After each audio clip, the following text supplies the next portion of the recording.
Hello everyone, welcome to my YouTube channel study point. তোমরা যারা GNM ANM এর পরীক্ষার পাশাপাশি যে কোনো ধরনের গভর্নমেন্টের পরীক্ষা দিচ্ছ তারা প্রত্যেকে জানো যে ম্যাথ বা গণিত তোমাদের ক্ষেত্রে একটা গুরুত্বপূর্ণ পেপার। তোমাদের যে সমস্ত পরীক্ষায় গণিত বা ম্যাথ রয়েছে তারা অবশ্যই কিন্তু ক্লাসগুলো মনোযোগ দিয়ে দেখো। আশা করছি এখান থেকে অনেক কিছু তোমরা শিখতে পারবে, কারণ বেসিক কনসেপ্টের সাথে আমি কিন্তু ম্যাথের পাশাপাশি ইংলিশটাও তোমাদেরকে কিন্তু কভার করি, যাতে করে কি এই উইক তোমাদের যে টপিকগুলো রয়েছে আমি ভালো করে বোঝানোর চেষ্টা করি, যাতে করে কি তোমরা অবশ্যই বুঝতে পারো। আজকে আমরা এই পর্বে গুরুত্বপূর্ণ 5টি ইম্পর্টেন্ট, ভেরি ভেরি ইম্পর্টেন্ট, যেগুলো সচরাচর পরীক্ষায় আসে, সেগুলো কিন্তু আমি তোমাদের সাথে শেয়ার করব বেসিক কনসেপ্টের সাথে। যারা অবশ্যই উইক রয়েছে ক্লাসগুলো মনোযোগ দিয়ে দেখো, এবং যারা জানো অবশ্যই রিভাইজ করে নাও। আজকে পর্ব আমাদের নাম্বার 8, খুবই গুরুত্বপূর্ণ, জো ডার গিয়া ও মার গিয়া। ঠিক আছে, আমরা এই কথাটা জানি, অর্থাৎ কোনো বিষয়ে তোমাকে ভয় করলে হবে না, সব বিষয়ে তোমাকে পারদর্শী হতে হবে ভালো একটা তুমি যদি র্যাঙ্ক করতে চাও। তো চলো শুরু করি আজকের গুরুত্বপূর্ণ 5টি অঙ্ক। অন স্ক্রিনে তোমরা দেখতে পাচ্ছ এই ধরনের অঙ্ক কিন্তু আমি বিগত পর্বে করিয়েছি, আবারও এই ধরনের অঙ্ক তোমাদের জন্য নিয়ে আসলাম, যাতে করে কি তোমরা অবশ্যই যেন রিপিট করতে পারো, রিভাইজ করতে পারো, এবং অবশ্যই যেন নিজে থেকে করতে পারো। দেখো এখানে বলা হচ্ছে, তোমরা ভালো করে এর আগে দেখেছো, আমি লাইন বা লাইন আলোচনা করব, যে 75 মিটার লম্বা একটা ট্রেন 40 কিমি গতিতে এবং 60 কিমি বেগে বিপরীত দিক থেকে 100 মিটার লম্বা অপর ট্রেনকে কতক্ষণে অতিক্রম করবে। ওকে, খুবই সহজ অঙ্ক, জাস্ট একটু মাইন্ড অ্যাপ্লাই করতে হবে তোমাদেরকে। যেভাবে করতে হবে সেটা দেখো, যে একটা ট্রেন এদিক দিয়ে যাচ্ছে এবং অপর একটি ট্রেন এদিক থেকে আসছে, এবং বিপরীতমুখী যদি হয় সবসময় আমি তোমাদেরকে বলেছি যোগ করতে হবে, আর যদি একই মুখী হয় তাহলে কি করতে হবে, বিয়োগ করতে হবে। ঠিক আছে, এই রুলসটা তোমরা কিন্তু মনে রাখবে। আবারও বলছি, বিপরীতমুখী যদি হয়, একটা ট্রেন অপরের বিপরীতে আসে, তাহলে কিন্তু গতিবেগ অবশ্যই যোগ করতে হবে, এবং একই দিকে যাচ্ছে দুটো ট্রেন যদি একই দিকে যায় তাহলে কি করতে হবে, বিয়োগ সবসময় তোমাদেরকে করতে হবে। ওকে, বুঝতে পেরেছো এতটুকু? এবার চলো দেখে নেব। দেখো প্রথমে তোমাদেরকে বলছে যে এই গতিবেগ 40 কিমি আর এখানে 60 কিমি, তাহলে আমরা কিন্তু এইভাবে লিখতে পারি, গতিবেগটা কত হচ্ছে, তাহলে আমরা সব সময় কি করব, যোগ করব। এর আগে যেহেতু বললাম, যেহেতু এখানে বলা হচ্ছে বিপরীত দিক থেকে, ঠিক আছে, 40-এর সঙ্গে 60কে আমরা অবশ্যই যোগ করে দেব, কত হলো 100। এই 100 কিমি, এটা হচ্ছে 100 কিমি পেলাম। যেহেতু এখানে তোমাকে বলা হচ্ছে যে এটা সেকেন্ডে, তোমাকে উত্তরগুলো দেখতে পাচ্ছ সবই সেকেন্ডে রয়েছে, ঠিক আছে, তাহলে সেকেন্ডে কনভার্ট করতে গেলে আমরা শিখেছি যে 5 দিয়ে 18কে কী করতে হবে, এখানে তোমাদেরকে গুণ করে দিতে হবে 5 দিয়ে 18কে, ঠিক আছে, তাহলে অবশ্যই কিন্তু তোমরা পেয়ে যাবে। দেখো 2 দিয়ে আমি এটাকে ছোট করে দেব, 2 9 18 আর 2 50 100, তাহলে কত দাঁড়ালো, এখানে তোমাদের 5 5 25 হচ্ছে 250, 250/9, এটা হচ্ছে মিটার বাই সেকেন্ড। ঠিক আছে, মিটার বাই সেকেন্ড পেয়ে গেলাম 250/9, এটা ভালো করে মনে রাখো। নেক্সটে বলছে যে এখানে 75 মিটার আর এখানে হচ্ছে 100 মিটার, তাহলে এটা আমি কি পাবো, এটা আমি দূরত্ব পাবো। দূরত্ব কত পাবো, দূরত্ব আমরা জানি যে এটা যোগ করতে হবে, এখানে 75 প্লাস 100, এটা তুমি যোগ করে দাও, তাহলে কত হচ্ছে 175। 175টা কি পেলাম, এই 175টা আমি পেলাম দূরত্ব, এত মিটার, ঠিক আছে, এত মিটার পেলাম দূরত্ব। তাহলে আমি এখানে গতিবেগ পেয়ে গেছি 250/9, আর এখানে আমি দূরত্ব পেয়ে গেলাম 175/9। যেহেতু তোমাকে এখানে বলেছে কতক্ষণে, অর্থাৎ সময় বের করতে বলেছে, সেহেতু আমরা প্রত্যেকে জানি যে সময়ের সূত্রটা কি। দেখো সময়ের সূত্র যেহেতু হচ্ছে কি, সময়ের সূত্র হচ্ছে দূরত্ব বাই গতিবেগ, ঠিক আছে, দূরত্ব বাই গতিবেগ। এই দূরত্ব বাই গতিবেগ আমরা প্রত্যেকে জানি। এবারে মানগুলো বসাবো, দূরত্ব কত রয়েছে 175, 175 রয়েছে, আর এই গতিবেগ রয়েছে 250, 250/9। এবারে কি করতে হবে, এবারে ওপর নিচ করে একটু কাটাকুটি করে দিতে হবে, ঠিক আছে। এখানে 175 লিখলে, এবারে এখানে 1 লিখলে কিছু নেই, মানে আর এই যে ভগ্নাংশ সেটা উল্টে যাবে, অর্থাৎ 9টা উপরে চলে যাবে, 250টা নিচে বসে যাবে। এবারে কি করতে হবে, কাটাকুটি করতে হবে, ঠিক আছে। তো দেখো এখানে 5 দিয়ে কাটো, 5 5, এখানে তুমি যদি 25 দিয়ে কাটো, তাহলে 25 একে 25, তাহলে 10, 175কে 25 দিয়ে যদি কাটো কত পাবে, 175কে 25 দিয়ে কাটলে তুমি পাবে 4 আর 7, 7 পাবে, ঠিক আছে। এবারে তোমাকে কি করতে হবে, 7 নাম 63, কত দাঁড়ালো, উপরে দাঁড়ালো 63, নিচে দাঁড়ালো 10, তাহলে কত পাবে, এই 10 যেহেতু শূন্য আছে তাহলে পয়েন্টে তুমি মিডিলে বসিয়ে দিবে, অর্থাৎ 6.3 হবে তোমাদের সঠিক অ্যান্সার।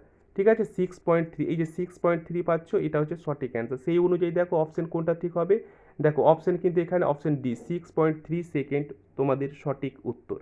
আশা করি প্রত্যেকে বুঝতে পেরেছো। আবারও বলছি, যদি বিপরীতমুখী হয় তাহলে অবশ্যই তুমি যোগ করবে, আর যদি একইমুখী হয় অর্থাৎ দুটোই একই দিকে যাচ্ছে তাহলে অবশ্যই বিয়োগ করবে। ঠিক আছে, এই তোমাদের বেসিক কনসেপ্টটা বুঝতে হবে, তাহলে দেখবে এই গতিবেগের অঙ্ক অবশ্যই তোমরা সেকেন্ডের মধ্যে অ্যান্সারগুলো করতে পারবে। আশা করছি ক্লাসগুলো তোমাদের ভালো লাগছে এবং অনেকটা হেল্প হচ্ছে। তো চলো, হেল্প এবং সাহায্য তোমাদের যদি হয় তাহলে একটা কিন্তু লাইক করে দেবে প্লিজ। চলো নেক্সটে চলে যাব, আমরা নেক্সট কোশ্চেনে চলে যাব। দেখো আবারও একটা কোশ্চেন, কি বলা হচ্ছে 120 মিটার লম্বা একটা ট্রেন 45 কিমি গতিতে একই দিকে, ভালো করে বুঝবে এবার, একই দিকে 36 কিমি বেগে ধাবমান অপর একটি ট্রেনকে 80 সেকেন্ডে অতিক্রম করে। আবারও বলছি, একই দিকে, একই দিকে মানে আমরা জানি ধরো এদিকে যাচ্ছে এদিকে যাচ্ছে, আমরা কি করব, এটাকে কিন্তু বিয়োগ করে দেবো। এর আগে আমি কিন্তু বলেছি, তাহলে গতিবেগ সম্পর্কে যে কোনো প্রশ্ন আসলে তোমরা যেন অবশ্যই করতে পারো। ওকে, তো যেহেতু এটা বিয়োগ করতে হবে সেহেতু আমরা প্রথমে বের করে নেব যে গতিবেগটা বের করে নেব। ঠিক আছে, এটা আমরা প্রথমে এর আগে যেরকম করেছি যে গতিবেগটা বের করে নেব। গতিবেগ রয়েছে এখানে দেখো 40 কিমি।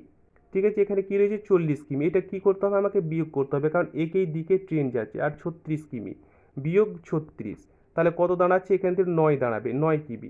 এবারে ভালো করে বোঝো যে এটা 9 কিমি, তাহলে এখানে কি করতে হবে, এই 9 কিমিকে অবশ্যই তোমাকে ছোট করে নিতে হবে, যেহেতু মিটারের কথা বলছে। ঠিক আছে, মিটারের কথা বলছে মানে এখানে তোমাকে দিয়ে দিচ্ছে কত মিটার।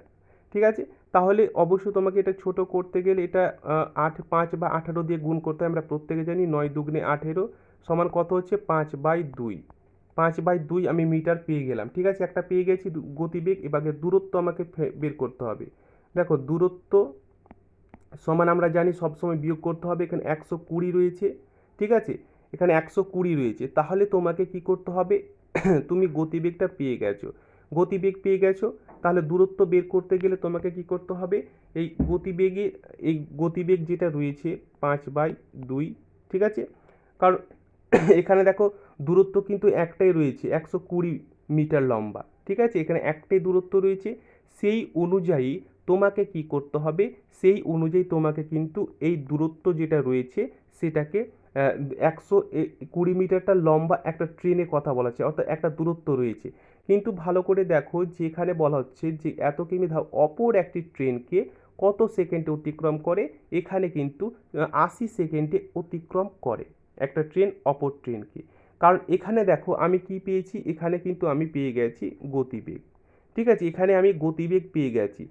তাহলে তোমাকে যদি দূরত্ব বের করতে হয় তাহলে গতিবেগ গুণিত সময় করতে হবে। গতিবেগ গুণিত সময় আমরা প্রত্যেকে জানি, কারণ এটা হচ্ছে গতিবেগ আর এখানে সেকেন্ড রয়েছে 80 সেকেন্ড, এটা হচ্ছে সময়। তাহলে দূরত্ব সূত্রটা জানি গতিবেগ গুণিত সময়। তাহলে এটা কাটাকুটি করো, কত পাবে তুমি, 40, তাহলে এই 5কে 40-এর সঙ্গে গুণ করলে কত, 4×5=20, তাহলে 200 মিটার তোমরা পেয়ে গেলে। ঠিক আছে, 200 মিটার। এবারে কি বলছে যে তুমি 200 মিটারটা একটা কি সম্পূর্ণ দূরত্ব পেয়ে গেলে 200 মিটার, এটাও 200 মিটারটা হচ্ছে দূরত্ব। এবারে কি বলছে যে 120 মিটার লম্বা একটা ট্রেন, অর্থাৎ একটা ট্রেনের গতিবেগ গতিবেগ না সরি একটা ট্রেনের দূরত্ব কিন্তু দিয়ে দিয়েছে 120 মিটার। 120 মিটার, যেহেতু তোমাকে প্রশ্নে বলা হয়েছে যে দ্বিতীয় ট্রেনের দৈর্ঘ্য কত। দেখো একটা ট্রেনের যদি তোমাকে দৈর্ঘ্য দিয়ে দেয় তাহলে দ্বিতীয় ট্রেনের দৈর্ঘ্য বের করতে গেলে টোটাল যেটা দূরত্ব সেটা থেকে বিয়োগ করলে কিন্তু দ্বিতীয়টা তুমি পেয়ে যাবে। অর্থাৎ এই 200 মিটারটা হচ্ছে তোমার টোটাল, এখান থেকে প্রথম যেটা দূরত্ব দেওয়া রয়েছে বা প্রথম যেটা দৈর্ঘ্য দেওয়া রয়েছে 120, 120কে তুমি বিয়োগ করে দিলে তোমাকে সেকেন্ড যেটা সেটা কিন্তু পেয়ে যাবে, অর্থাৎ 80 metre. Option D is the right answer, 80 metre হবে তোমাদের সঠিক অ্যান্সার। ওকে, অর্থাৎ টোটাল থেকে প্রথমটা বিয়োগ করলে টোটাল হচ্ছে 200 মিটার দূরত্ব, সেখান থেকে একটা দূরত্ব দেওয়া রয়েছে 120 মিটার, তোমরা দেখতে পাচ্ছ 120 মিটার রয়েছে, সেটাকে বিয়োগ করে দিলে সেকেন্ড যেটা সেটা কিন্তু অবশ্যই তোমাদের অ্যান্সার বেরিয়ে যাবে। ওকে, বুঝতে পেরেছো? এই ধরনের অঙ্ক খুবই গুরুত্বপূর্ণ, একটু ভালো করে বোঝার চেষ্টা করো। আমি কিন্তু বেসিক কনসেপ্টের সাথে তোমাদের আলোচনা করছি। নেক্সট দেখো নৌকা এবং স্রোতের অঙ্ক most important, very very important. অবশ্যই তোমাদের একটা থেকে দুটো, কিন্তু অবশ্যই তোমাদের দুটো থেকে তিনটে এরকম আসতে পারে। ওকে, তো চলো এখানে কি বলছে দেখে নাও। একটি দ্রুতগামী নৌকা স্রোতের অনুকূলে 200 কিমি যায়, অতিক্রম করতে 4 ঘন্টা সময় লাগে এবং স্রোতের প্রতিকূলে ওই দূরত্ব বলতে এই 200 মিটার অতিক্রম করতে 5 ঘন্টা। তো স্থিতিশীল নৌকার স্রোতের সেকেন্ডে তোমাদের উত্তর হয়ে যাবে, 2 সেকেন্ডের মধ্যে বা 1 সেকেন্ডের মধ্যে উত্তর আমি করে দিচ্ছি। জাস্ট তোমরা একটু বোঝার চেষ্টা করো, এখানে তোমাকে দীর্ঘ সময় নিয়ে বোঝালে কিন্তু বা বুঝতে গেলে হবে না, শর্টকাট অ্যাপ্লাই করতে হবে। দেখো এখানে আমি অনুকূলটা লিখে নেব, অনুকূল। অনুকূল কি বলছে দেখো, 200 কিমি কত ঘন্টা যায়, 4 ঘন্টায় যায়। 200 কিমি 4 ঘন্টা, কাটাকুটি করো, 4 5 20, 50। ওকে, 50 পেয়ে গেলাম আমি। এখানে প্রতিকূল কি বলছে দেখো, প্রতিকূলটা বলছে তোমাকে ওই দূরত্ব বলতে কত, ওই দূরত্ব বলতে এখানে 200, দূরত্ব কয় ঘন্টায়, 5 ঘন্টায় যায়। 5 ঘন্টা কাটাকুটি করো, 40। এবারে দেখো এখানে বলছে স্থির জলে নৌকার গতিবেগ। দেখো নৌকার যদি গতিবেগ বলে, আবারও বলছি, নৌকার যদি গতিবেগ বলে তাহলে সবসময় যে সূত্রটা হচ্ছে x+y/2। আবারও বলছি, x+y, অর্থাৎ এটা x প্রথমেরটা, নিচেরটা হচ্ছে y। ওকে, অনুকূলের x আর প্রতিকূলের হচ্ছে y/2। তাহলে মানটা বসিয়ে দাও, তাহলে x 50 প্লাস 40/2, ঠিক আছে, 50+40/2, তাহলে যোগ করো 90, কত হচ্ছে 90/2, কত হচ্ছে কাটাকুটি করো, কত হচ্ছে 45। 45 হবে তোমাদের সঠিক উত্তর, অর্থাৎ কি option D is the right answer, 45 কিমি। ওকে, প্রত্যেকে বুঝতে পেরেছো, খুব শর্টকাট অঙ্ক, সেকেন্ডেই তোমাদের কিন্তু উত্তর হয়ে যাচ্ছে। জাস্ট একটু ধৈর্য সহকারে অঙ্কগুলো দেখতে হবে, কারণ বেসিক কনসেপ্টের সাথে তোমাদের সাথে শেয়ার করছি বলে ভিডিওটা একটু লং হয়ে যেতে পারে, কারণ তোমাদেরকে বোঝানো আমার কিন্তু দায়িত্ব, যেন তোমরা অঙ্ক বুঝে অবশ্যই একটা ভালো স্কোর করতে পারো। যারা উইক রয়েছে স্বাবলম্বী হয়ে যাবে অঙ্কগুলো যদি বেসিক কনসেপ্টের সাথে। প্রত্যেক দিন তোমাদের জন্য 5টা করে অঙ্ক আমি নিয়ে এসেছি, আশা করছি তোমরা অবশ্যই এখান থেকে শিখতে পারবে। ওকে, নেক্সট আমরা কোশ্চেনে চলে যাব। দেখো, এ একটি কাজ 9 দিনে, বি একটি কাজ 18 দিনে করে। তারা দুজন একত্রে কাজ শেষ হওয়ার, ভালো করে বুঝবে, দুজনের কাজ শেষ হওয়ার 3 দিন আগে এ চলে গেল।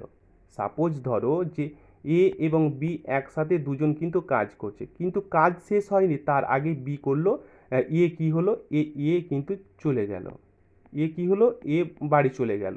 তাহলে কে পড়ে থাকলো, বি পড়ে থাকলো। তাহলে বিকে অবশ্যই বাকি 3 দিন আগে যেহেতু চলে গেল, তাহলে বাকি 3 দিন অবশ্যই একে নিজেকে একা কাজটা করতে হবে।